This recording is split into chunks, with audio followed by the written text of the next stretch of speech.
In today's video, we're gonna take a look at the final best of 5 of the Clash Royale League World Finals. I can tell you guys, this gameplay is gonna be absolutely insane. A new season just came out in Clash Royale, so if you guys want to enjoy my content and want to support me, make sure to use creating a mod in the shop. But yeah, what an absolutely incredible world find. I don't know, guys, like I really loved it. I was like commentating, casting it actually in German. And I don't know what you guys thought about that. I thought like the gameplay was insane. The production was next level. And it was just like overall insane world finds. What do you guys think? How did you enjoy this even compared to the last couple of years? I think it was way better compared to last year when just like 8 players were competing and so on. So I honestly think like this year was actually a huge improvement compared to last year. And I hope Supercell is kind of putting in more more work in there too. So Mo just goes in for the EOS there, protecting his mortar there. Really interesting deck, by the way, for Mo, but he actually played this a lot. Like a really interesting mortar deck with the boss band, man. Nerf boss band. Mo was actually right. So, Mo actually is gonna go for the Berserker there and trying to get some value out of that. Like just kind of course distracting, but it's a really nice Dark Golem there for Sub. So Sub is gonna be able to get a really good defense going there. Of course, Berserker is kind of distracting it really well, but now both of them gonna go for the boss band. So both are playing mortar boss band, which is kind of interesting in a way. So boss band is gonna come down there from Sub, but honestly Mo's is gonna survive. So I feel like that was overall a better exchange for Mo Light there. But Berserker is doing a really good job there, cleaning up the boss bandit, and overall Mo is kind of up a no, it's not even up a bit, bro. The left hand side took some damage, but now look at the minions. Kind of just like failing, so the Skeleton gets like a 300 of like chip damage. With a matchup like that is actually so important to get like this type of chip damage. He was gonna go down left hand side for Mo. Skeletons kind of failed, so Sub was of course kind of nervous. I mean, understandable. Being a world final against Mo Light, I can tell you that it's not too easy to kind of deal with. But yeah, so he just goes in for the minions there. Fireball's gonna come down. Fireball honestly not doing the greatest job there, so the boss band is gonna be able to get a ton of value there. Also the Skeleton's doing really good distraction, which means the Dark Golem stays alive. So it was a really nice sequence there for Sub. So Sub honestly has kind of good situation there. So I don't know, like this was like kind of unfortunate for Sub, I would say, because he has like arrows in his stack. So if he would have waited for the Evo Mortar, just those arrows instead on the Evo Skeleton, he would have been in such a good position. But that's like what Mo Light does, right? You feel like, okay, he's gonna be in trouble here. But no, not at all. There was actually pure perfect defense, as always. So Fiber's gonna come down there. Minions are gonna go down as well. So Bossman is gonna ability game. And look at this value. Like Mo's always getting it from his Skeleton barrels, bro. Like really defensive work. And what I'm always like gonna say is like even if the Skeleton build defensively, like of course you normally want to get it on offense, but you're still stuck to the evolution, and that's exactly what Mo's doing there. So Dark Golem is going to get good value because he just has Barbarian Bill and no log. So Skeletons are kind of misplaced. So really nice ability there. Really nice Barbarian Bill there as well for Mo. So Mo's doing a really good job kind of pressuring him. And the minions are honestly doing a really good job so far for Sub. I feel like the minions and also Dark Golem so far like doing a really good job just like defending and making sure to kind of stay alive in this one, of even if like still a major lead for Mo. So Gang's going to go down. Gang is going to be able to almost take out the Dart Goblin, but with the help of the Mortar, it's actually going to go down. And also the Spear Goblin is going to get another chip on the left-hand side. So Boss Bandit was Boss Band kind of moving up the place. And if Mo does the same as Sub here, he's not going to lose this game. So Barbarian is going to go down. Mortar as well. And like just defensive Mortars, right? Getting so much control on the board with the Dart Goblins. Arrow's actually going to go down. Berserker is doing a really solid job. So two kind of boss bands just trying to kill the boss band from Sub as soon as he can. Defensive Mortar coming down this side. So he's just gonna go for the Gang there. Gang is gonna go down. So Skeleton Barrel defensively once again, and that's exactly what Mo does, right? Like playing really, really good Skeleton Barrels. They're gonna go for the EOS as well there. EOS is gonna do a good job. Boss band just to kind of tank for that, and he just goes in Barbarian Barrel. So that should be like a is it gonna go? No, he's just gonna go defensive Mortar again. Like the Evo Mortar, of course, helping with the Goblins to take out everything. On the right hand side, the boss man connects, and yeah, what am I gonna say? He's just too good. Too good to fail. Too good to fail. It's so impressive how good Mo is. So he's just gonna go for the log there.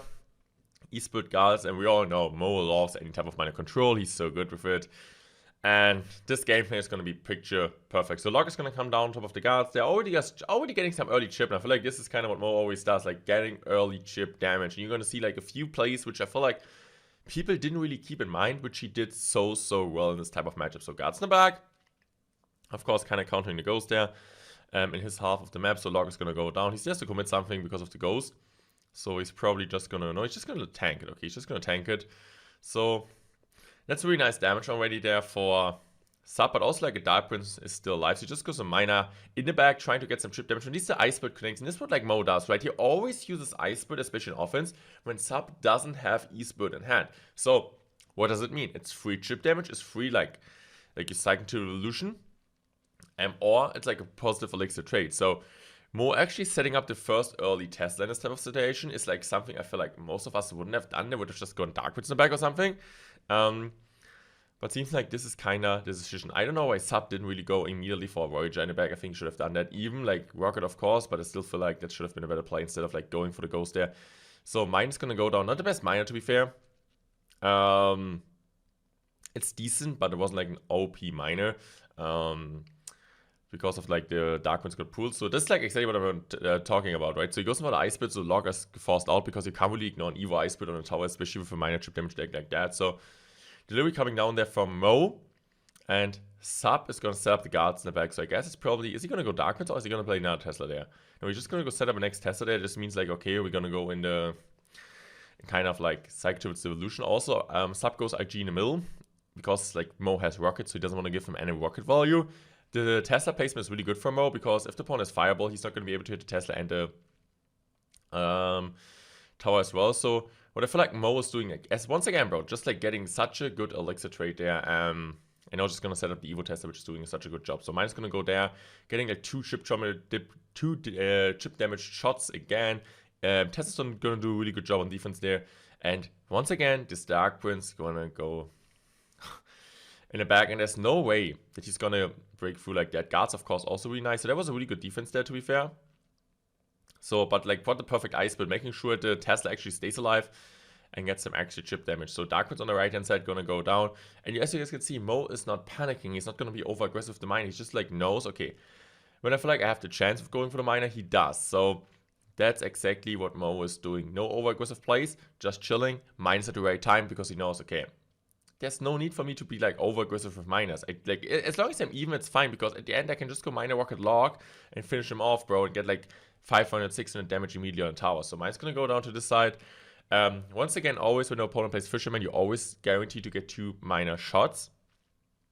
So as you guys can see here, Mo's gonna go for the rocket on top of the Royal Giant. You need to build up a huge push, but that's actually the right play. So Dark Prince is still staying alive there. Dark Prince is doing a really good job. Tesla high once again out of fireball range. So he's just gonna go for the log there. He's probably gonna go for Ice Bird and then delivery to take out everything. So really nice defense there. And next Royal Giant in the back there. So Mo actually has to be a bit careful there with the guards. He goes in for the Evo Tesla there. Really good Evo Tesla, making sure to actually kill the one ghost. And Mo decides to go rocket again on the Royal Giant. I feel like he feels really confident now. That was a really aggressive rocket, but since he's heading into Triple X time, he can do this. And the Evo Test is still on the map. So he's just going to Ice Split there. He just goes in for Royal Giant, or he just goes in for this on this side. He can just go for the log there. And like, bro, look at this. It doesn't even get a shot, right? He can just go guards on the left-hand side. There's no way he's going to be able to get damage. Now, even with the rocket, he got like more damage on the left-hand side. So look at the miner just like getting some really perfect chip damage. Just going to go for next Tesla there. Going to go for the log. And Sub is going to set up another Royal Giant there. So he actually goes in for the guards there. Makes of course sense. And he has to be a bit careful now. He goes in for like a miner to kind of block this. So delivery there to make sure the ghost doesn't get invincible again. Ice Spit is perfect. Guards as well. So he has to be more a bit careful because like, of course, he's going to go Royal Giant to the left. But look at this, bro. Look at this Tesla. And also Dark Prince as well. Fireball's probably going to come down. Nah, it doesn't really matter anyway. So you guys just go guards. He doesn't even need to go rocket on tower anymore. And that was just like... perfect.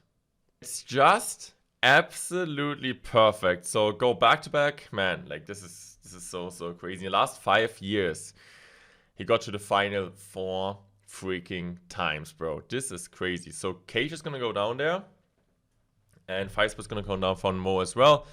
just trying to get some early chip damage, goes in the back, and I was already going to say it's going to be hyper bait, and Sub actually has decent counters, like, he got the zap, but like mainly what is like really good for him is like he has Flying Machine and also Skeleton Dragon, so normally Mo couldn't defend, but you're going to see like what Mo does really well in this matchup is he's just playing perfect as well, and Sub doing some major mistakes in this type of game, because he's just like over defending. In this type of matchup, you don't really want to over defend. You want to go in for the Lava Hound and take some damage actually in some situations. I'm going to tell you exactly when he should have gone Lava Hound. Of course, it's always backseat gaming, right? Like if you're sitting in front of your PC, it's always easier to kind of call this type of stuff. So it's not like, I don't want to be like this guy who's saying, Sub is bad, bro.